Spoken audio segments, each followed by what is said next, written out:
लिखे जो खत तुझे वो तेरी याद में हजारों रंग के नज़ारे बन गए। आपने ये गाना शायद सुना होगा। 60 के दशक का गाना, बहुत फेमस है मोहम्मद रफ़ी की आवाज़ में। अमेरिका के राष्ट्रपति डोनाल्ड ट्रंप भी इन दिनों खत लिख रहे हैं दुनिया के तमाम देशों के राष्ट्राध्यक्षों की याद में। क्या लिखा है खतों में? इनमें इस बात की डिटेल है कि किस देश पर कितना टैरिफ लगाया जाएगा, ट्रेड डील में क्या फैसले लिए गए हैं, ये भी इस पे बताया गया है जो दो देशों के बीच बातचीत हुई। भारत के पास लेकिन अभी तक ऐसा कोई खत नहीं पहुंचा है। हमारी अमेरिका से अभी ट्रेड टॉक्स चल रही हैं, कुछ मामले अटके हुए हैं एग्रीकल्चर और डेयरी पर, बाकी सुलझ गए हैं। आने वाले कुछ दिनों में पता चल जाएगा कि अमेरिका और भारत के व्यापारिक रिश्ते कितने बदलने या संवरने वाले हैं। भारत के साथ जो भी हो आगे पता चलेगा, लेकिन ब्राजील के साथ अमेरिका के रिश्ते बिगड़ गए हैं और ये बात सबको पता भी चल गई है। दरअसल 10 जुलाई को ट्रंप ने ब्राजील के राष्ट्रपति लूला डी सिल्वा को खत लिखा। इसमें ट्रंप ने ब्राजील पर 50% टैरिफ लगाने की धमकी दी। इसके पीछे कई तरह के तर्क भी दिए, लेकिन सबसे चौंकाने वाली वजह थी पूर्व राष्ट्रपति जायर बोल्सोनारो का ट्रायल। ब्राजील के पूर्व राष्ट्रपति जायर बोल्सोनारो एक धुर दक्षिणपंथी नेता हैं। ट्रंप के साथ राजनीतिक विचार इनके मेल खाते हैं, दोनों दोस्त बताए जाते हैं। 2022 में ब्राजील में चुनाव हुए जिसमें बोल्सोनारो की हार हुई। इस हार के बाद बोल्सोनारो पर राष्ट्रपति लूला डी सिल्वा की सरकार गिराने के इल्जाम लगे, इसलिए ब्राजील में उनके खिलाफ मुकदमा चल रहा है।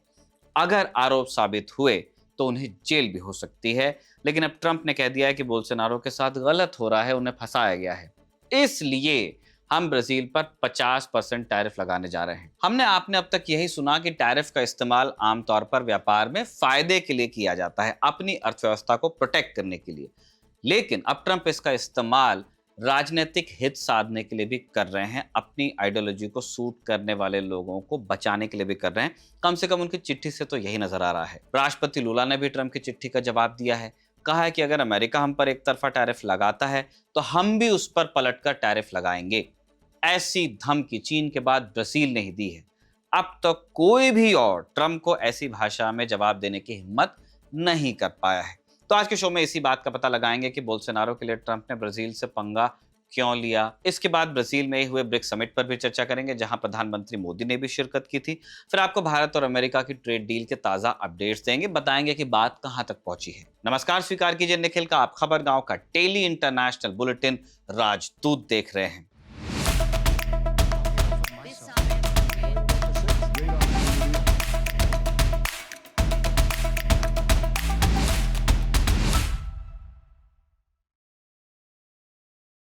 बोल्सोनारो और ट्रंप के बीच समानताओं की इतनी चर्चा क्यों है, दो बिंदुओं में आपको समझा देते हैं। पहला, बोल्सोनारो को ट्रंप ऑफ द ट्रॉपिक्स बुलाया जाता है। ट्रॉपिकल शब्द का मतलब है उष्ण कटिबंधीय या विषुवत रेखा के आसपास का इलाका। ब्राजील ऐसे ही इलाके में पड़ता है। और दूसरा बिंदु कि ट्रंप अमेरिका फर्स्ट की बात करते हैं, बोल्सोनारो ब्राजील फर्स्ट की। आप कह सकते हैं कि ये बहुत कॉमन बात हो गई है, दुनिया के कई नेता इस तरह की बात करते हैं, करनी भी चाहिए। प्रधानमंत्री मोदी भी इंडिया फर्स्ट की बात करते हैं, तो फिर इसमें दिक्कत क्या है? बोल्सोनारो के साथ ट्रंप की करीबी की कुछ और वजहें हैं जिन पर ध्यान देना चाहिए। जैसे दोनों के राजनीतिक विचार एक हैं, दोनों दक्षिणपंथी नेता हैं। 2018 में ब्राजील में चुनाव हुए, तब भी ट्रंप ने उनका समर्थन किया था। कहा था कि he will do a great job for Brazil, यानी वो ब्राजील के लिए बढ़िया काम करेंगे। 2019 में जब बोल्सोनारो राष्ट्रपति बने तो उन्होंने सबसे पहले अमेरिका की यात्रा की। ट्रंप ने इस मुलाकात के बाद कहा था कि ब्राजील और अमेरिका के रिश्ते इतने करीब कभी नहीं आए जितने बोल्सोनारो ला रहे हैं। बोल्सोनारो ने ट्रंप से कहा कि आपकी जीत ने ही मुझे राष्ट्रपति बनने की प्रेरणा दी। उस दौरान दोनों ने एक दूसरे को फुटबॉल जर्सी गिफ्ट की। ट्रंप को ब्राजील की और बोल्सोनारो को अमेरिका की जर्सी मिली। नतीजा क्या रहा यात्रा का? ट्रंप ने ब्राजील को मेजर नॉन नेटो एलाई का दर्जा दे दिया। ये क्या होता है? Non NATO allies obviously NATO के सदस्य नहीं होते, लेकिन उन्हें नेटो एलाइज की कई प्रोटेक्शंस मिलती हैं। हमने पाकिस्तान के केस में देखा है, बहुत मलाई खाई है पाकिस्तान ने। अमेरिका और पश्चिम के पैसे पे करोड़ों रुपए का फंड और वेपन डील्स में छूट मिल जाती है। ये एक बड़ा फैसला था जो बोल्सोनारो के आने के बाद हुआ। अगस्त 2019 में अमेजोन के जंगलों में आग लगी। बोल्सोनारो का इसका कसूरवार बताया गया। जब सब उनके खिलाफ थे, ट्रंप उनके सपोर्ट में उतरे। 2024 में वेनेजुएला में वामपंथी नेता निकोलस मदुरो फिर चुनकर आए। बोल्सोनारो और ट्रंप दोनों ने निंदा की। अमेरिका तो वैसे ही मदुरो की सरकार को मान्यता नहीं ही देता। बहरहाल ये दोनों नेताओं की दोस्ती के कुछ किस्से थे। इसी तरह दोनों में एक और बड़ी समानता है कि जब ये हार जाते हैं तो मानते नहीं। आपको जनवरी 2021 का मंजर याद होगा जब ट्रंप के समर्थक कैपिटल हिल पर चढ़ाई उन्होंने कर दी थी, खूब तोड़फोड़ की। ये हुआ था इस वजह से कि ट्रंप ने जो बाइडेन की जीत को बता दिया था फर्जी और कहा था कि चुनाव में गड़बड़ी हुई है। जब जीते तब गड़बड़ नहीं नजर आई उनको। इससे मिलता जुलता मंजर दिसंबर 2022 में ब्राजील में देखने को मिला। अक्टूबर में राष्ट्रपति चुनाव हुए। बोल्सोनारो उस समय राष्ट्रपति थे। वामपंथी नेता लूला डी सिल्वा से उन्हें जबरदस्त टक्कर मिली।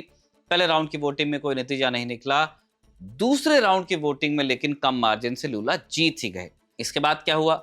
वही जो यूएस में हुआ था। बोल्सोनारो ने हार कबूलने से इनकार कर दिया। नवंबर महीने में कई जगह हिंसा हुई और दिसंबर महीने में उनके समर्थकों ने पुलिस हेडक्वार्टर पर भी हमला किया। लेकिन अंततः लूला ही राष्ट्रपति बने और उन्होंने राष्ट्रपति बनते ही बोल्सोनारो पर जांच बिठा दी। ये जांच अभी चल रही है और इस पर ट्रंप को एतराज है। 7 जुलाई को उन्होंने ट्रूथ सोशल पर जो लिखा उसका तर्जुमा आपको बताते हैं। उन्होंने लिखा कि ब्राजील के पूर्व राष्ट्रपति बोल्सोनारो के साथ बहुत बुरा व्यवहार हो रहा है। उनका बस एक ही दोष है कि वो जनता के लिए लड़े। पूरी दुनिया ये देख रही है कि उनके साथ क्या हो रहा है। एक राजनीतिक प्रतिद्वंद्वी के साथ जो हो सकता है वो सब हुआ है, पर बोल्सोनारो के साथ ही बहुत ज्यादा अत्याचार है। मेरे साथ जितना हुआ उसका भी 10 गुना। ट्रंप चाहते हैं कि बोल्सोनारो के खिलाफ जो भी केस हैं रद्द कर दिए जाएं। इसके लिए वो और उनकी सरकार अलग अलग तरह से काम कर रहे हैं। बोल्सोनारो के केस को वो फॉलो कर रहे हैं। ब्राजील के एक लोकप्रिय जज हैं जिनका नाम है अलेक्जेंडर डी मोरेस। ट्रंप और उनके सहयोगियों ने इसी साल फरवरी में फ्लोरिडा में उनके खिलाफ एक मुकदमा दर्ज कर लिया। ये वही जज हैं जिन्होंने एलन मस्क का प्लेटफॉर्म एक्स ब्राजील में बैन किया था। 10 तारीख को जब ट्रंप ने राष्ट्रपति लूला को चिट्ठी लिखी तब भी इसमें बोल्सोनारो का जिक्र था। ट्रंप ने लिखा, मैं पूर्व राष्ट्रपति बोल्सोनारो को जानता हूं, उनके साथ काम किया है और उनका बहुत सम्मान करता हूं। उनके खिलाफ ये मुकदमा नहीं होना चाहिए।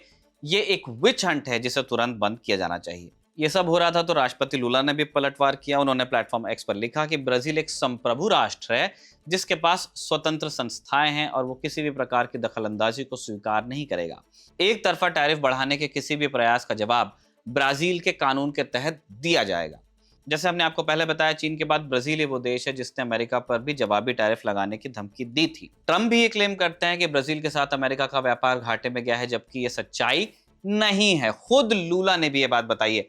अमेरिकी सरकार के ही आंकड़ों के मुताबिक पिछले 15 सालों में अमेरिका ट्रेड सरप्लस में रहा। ब्राजील के साथ जो ट्रेड हुआ उसमें अमेरिका को 2024-25 में लगभग $6.8 बिलियन का फायदा हुआ ब्राजील के साथ ट्रेड में। अगर ये बात सही है तो फिर अमेरिका ब्राजील के बीच तकरार टैरिफ को लेकर तो बिल्कुल नहीं है। जब अमेरिका फायदे में है तो फिर ब्राजील पर टैरिफ का तुक क्या है ये ट्रंप ही जानते होंगे। साफ है कि ट्रंप अपने राजनीतिक फायदे के लिए, अपनी आइडियोलॉजी को सूट करते हुए लोगों को बचाने के लिए टैरिफ का इस्तेमाल कर रहे हैं। किसी दूसरे देश की आंतरिक राजनीति में ट्रंप की दिलचस्पी वैसे नहीं है। आज उन्हें अपने लड़के बोल्सोनारो की फिक्र हो रही है। बीते दिनों उन्हें दक्षिण अफ्रीका के गोरे किसानों की फिक्र हो रही थी। मजेदार बात यह है कि दक्षिण अफ्रीका पर ट्रंप जो टैरिफ लगाएंगे वो उन गोरे किसानों को भी देना होगा जिनका हिमायती ट्रंप खुद को बताते हैं। सब जानते हैं कि इस मामले में दक्षिण अफ्रीका एलन मस्क के व्यापारिक हितों को लटकाने की कीमत चुका रहा था। फिर ब्राजील और साउथ अफ्रीका इस पंगत में अकेले भी नहीं है। इजराइल में बेंजामिन नेतन्याहू पर भ्रष्टाचार का मामला चला तो ट्रंप ने वहां भी कह दिया कि नेतन्याहू के साथ ऐसा नहीं होना चाहिए। और मजेदार बात यह है कि मामला वाकई लटक गया। गार्डियन ने लिखा है कि नेतन्याहू पर मामला सिक्योरिटी और डिप्लोमैटिक कारणों से रोका गया है। डिप्लोमैटिक माने ट्रंप। अब ये एक नई तरह की डिप्लोमेसी है कि आप अपने आदमी को बचाओ चाहे विदेश में दखल देना पड़े। ये पहले भी होता था, यूएस करता आया है, लेकिन अब एक अमेरिकी राष्ट्रपति डंके की चोट पर यह कर रहा है। सोशल मीडिया पर लिख भी रहा है, किसी भी हद तक जाने को तैयार है। तो करना क्या चाहिए?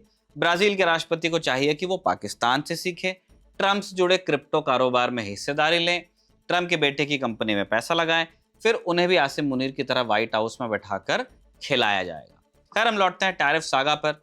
पहले डेडलाइन 9 जुलाई थी, अब 1 अगस्त है। चीन समेत कई देशों के साथ डील हो गई है, पर भारत वाली डील हो नहीं पाई है। टीम ने एक बार अमेरिका में अपना स्टे एक्सटेंड भी किया, फिर लौट आई। अब बताया जा रहा है कि टीम फिर से यूएस जाने वाली है। इन सारी बातों को देखकर तो यही लगता है कि अभी शायद कुछ और राउंड्स की बात होगी। 7 जुलाई को ट्रंप ने कहा था कि हम भारत के साथ डील करने के एकदम करीब हैं। ट्रंप ने बांग्लादेश, मलेशिया, जापान, कंबोडिया और दक्षिण कोरिया सहित 14 देशों पर नए रेसिप्रोकल टैरिफ की घोषणा की जो 25 से 40% तक के हैं। 8 जुलाई को रविदत्त मिश्रा इंडियन एक्सप्रेस में लिखते हैं कि भारत ने एग्रीकल्चर और डेयरी जैसे संवेदनशील क्षेत्रों को छोड़कर ज्यादातर क्षेत्रों में अमेरिका को पर्याप्त बाजार देने की पेशकश कर दी है। बदले में अमेरिका से हमें कपड़ा और जूते चप्पल जैसे लेबर इंटेंसिव सेक्टर्स में छूट मिलने की उम्मीद की जा रही है।